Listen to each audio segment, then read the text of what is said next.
going to show a video and then Darren talk.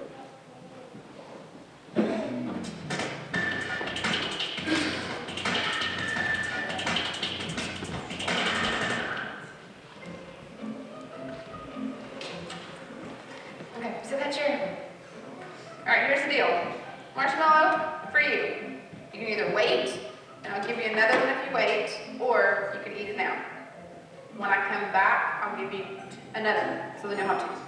But stay in here and stay in the chair till I come back, okay? All right.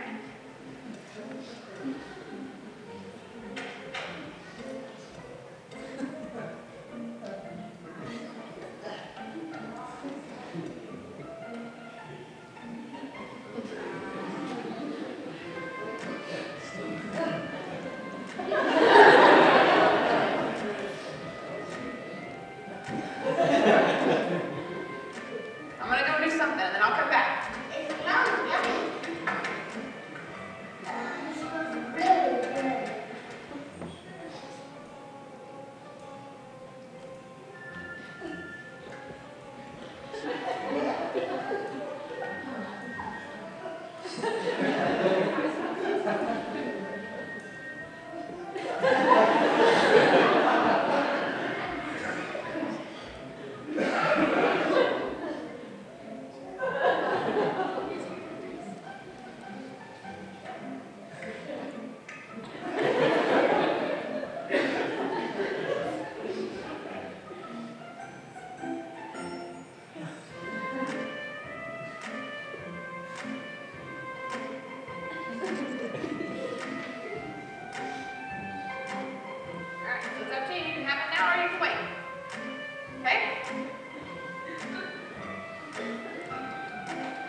I'll be back. Stay in the chair, okay? Okay.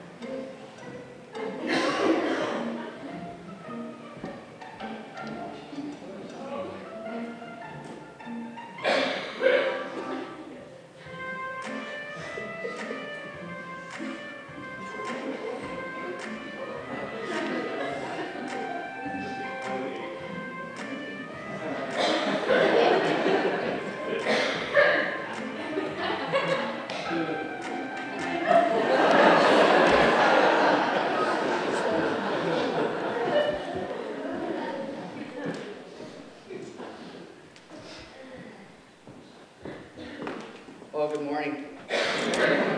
Waiting is hard. Can you guys relate to that video? It's tough, isn't it? Christy and I just want to say that we are humbled and grateful that we're here. We are very humbled by, do I need to stay in one place? Am I good? Okay, so I want to, you know, that adds weight to me. Try it. We are very humbled and grateful for just all the work and the attention that it's taken for us to be here. We don't take any of that for granted. We know that Steve and others of you have spent a lot of time in the parsonage just getting it ready for us to be there for this week, and we're grateful for that, for the time and the food that we've been fed. We are grateful for that. Someone mentioned that the airlines are going to charge us more money going back because we're going to have excess weight baggage, which is probably true. But we're very excited to be here, and we're very humbled and grateful for everything that you guys have done for us, and we just want to thank you for that. So thank you from the bottom of our hearts. I want to just start with a question this morning, and I want to ask, it's a question that we read in the book. If you're following along with John Ortberg's book, if you want to walk on water, you have to get out of the boat. He asks a question: how big is your God? Because really, ultimately, your faith and your life depends on the answer that you have to that question. How big is your God? See, one of the things that we have a tendency to do when we come together in Christian community is we have a tendency to point the finger at the other person and say, well, how big is your God? But we shouldn't be interested in how big. I'm not interested necessarily in how big is your God. I need to be interested and be interested in how big my God is. And so I want to ask you that question. How big is my God? I want you to reflect on that as we go through the lesson this morning, as we go through our time together. How big is my God? What is it that you're struggling with in your life right now today? What temptations? What sin? How big is my God? What is it that you really want to accomplish with your life? What is it that you really want to do with the resources that you have? Do you have a tendency to think that you need more, that you want more? Are you at peace with where you are in your life and with what you've accomplished so far? With your family, with yourself, with your career? How big is my God? That's the question. When we were on this trip, I'm not going to mention names, but because I want to protect their privacy, but we have some friends in the Chicago area, and on this trip we were in Chicago for a few days, just visiting friends before we flew from Chicago here. And our friends were talking about how they were trying to have children, and because of health reasons they weren't able to. And so now they're wanting to adopt, or at least that's their dream. Their dream is to adopt. And as they were talking to us, Christy and I were thinking about some friends that we have back in Chicago, the Cape Rices, who run a foundation, the James 127 Foundation, that helps people to adopt children from third world countries. That's what they do. So Christy asked this couple, she said, well, does it matter where the baby is from? Would you adopt a baby from another country? Oh, yes. But you know, here's the thing though. Every time we think about adoption and we talk about it, we dream about it. We don't have any money. I mean, we have enough resources to take care of ourselves and to pay our bills, but we don't have tens of thousands of dollars to pay attorneys and fees and travel expenses. We don't have that sitting around in the bank. Can you relate to that? We want to adopt with all of our heart. We would love to. And our question to them was, how big is your God? Right? And so we told them, we have these friends. They have a foundation, the James 127 Foundation.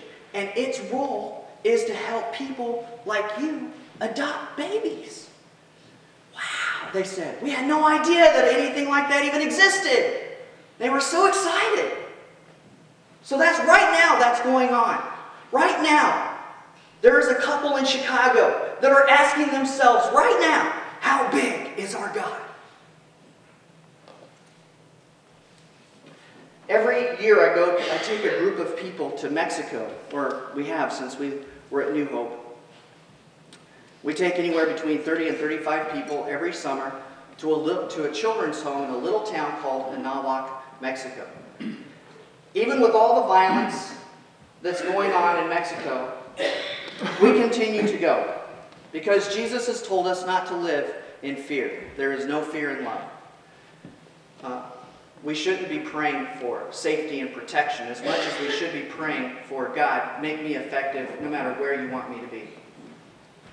And so we go to this little children's home in Anahuac, Mexico, called the Casa de la Esperanza, or the House of Hope. The guy who directs that children's home, his name is Gil Sanchez. Back in the mid-90s, Gil Sanchez was running for the State House of Representatives in Colorado. He has 2 doctorate degrees. He's bilingual in both Spanish and American, in English. He's actually a dual citizen of Mexico and the United States. This guy is sharp. He was a city planner for the city of Pueblo, Colorado for years.